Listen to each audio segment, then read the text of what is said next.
Biakamal ka Nuer TV ka jan gwas me te kon ka ler me jadid me de konaling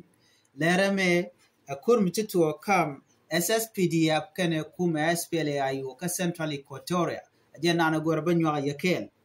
gor jen wo jendir channel de support ko de ler ti de kan chamala shukiji no ka lere banaling gwas me ka lere kona sha latin go chitu ka Central Equatoria ngai kona gwano Central Equatoria gwadan la kur la kan mala tuk tinisha kam SPLAIO kene kuma SSPDF ki Sudan People Defense Force la tuoga doran chalke morobo en gwazo mo chala do chukor mo chatwo kwale kwije no me cha mang no kuma SPLAIO ke cha mang no kuma SSPDF chere mangai kono no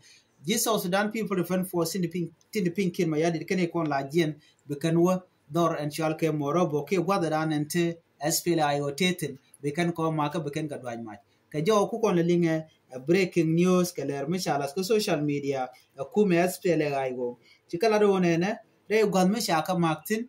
kuma SSPDF chikala no ere kor mo che bajalong en kor mo che wona ko charami mo Lieutenant General Wun Michel K Santino garang awel nyal wa cha yire cha jabat ke cha de negare kor mo kam SPLAIO kene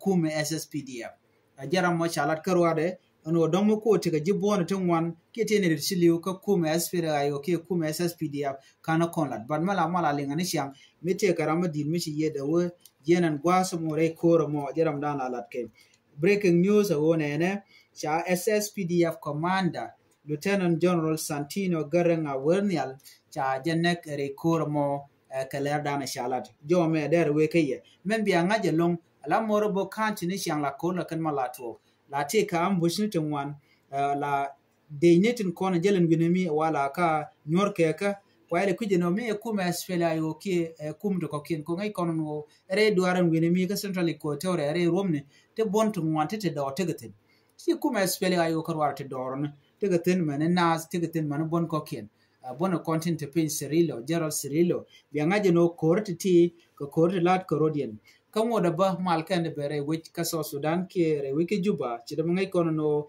kin ma yadi le jene ba de ne dial ba ka yig integrated into one ba ka chol national army je le re financially ngabol me chela do ne jantel me shal ke te ke date ngaki date party kan me ken de dial ba ka yig rol gwaskel ka ba kan dial ba ka chol di ba ka chol SSPDF na mo ngode ko ngai kono no cha de no ko bonin ko keno de ni ken de ga mat gwaskel ci ga men ti UPA bondang wande charu matkel ngoda ken nok ko ne ti gane de ko de to man piece and shade karo na lot ke ken no no mo so ko kuje mo ngoda ba boma mat but lat ke je no dong dara to ko shi kume antama kume kirma yadit shi bolmel she de indi chokke kin dangaro ke ji yoga na chega no ko bi ka goto content ji SPLAIO ten be ken ka dak ajana dana le ro de no ki manan ka nas re wikeje manan ke de yoga na re wikeje men bi akul ngai gwazo me la kuma SPLAIO short kana wona ne Dr. Yang Machara lo nkaje ko bi mal ba kula ben kene che gwano de kuma SSPDF de kan de ni kan de kan ka je gwada dana tinetin ku kan ne le terrorize ke na kan ko jen dana to jel kare jen re jwa ne ko gor ko de ga SPLAIO de kan connect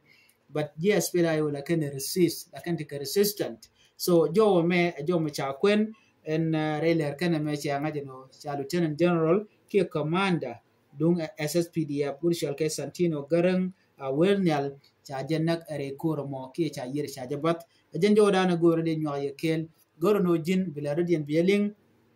ko le kana me ko le ringwan kelong an biya te kamal ban nyo je gumo dien tuje poro jino bisan bi support an biya te mal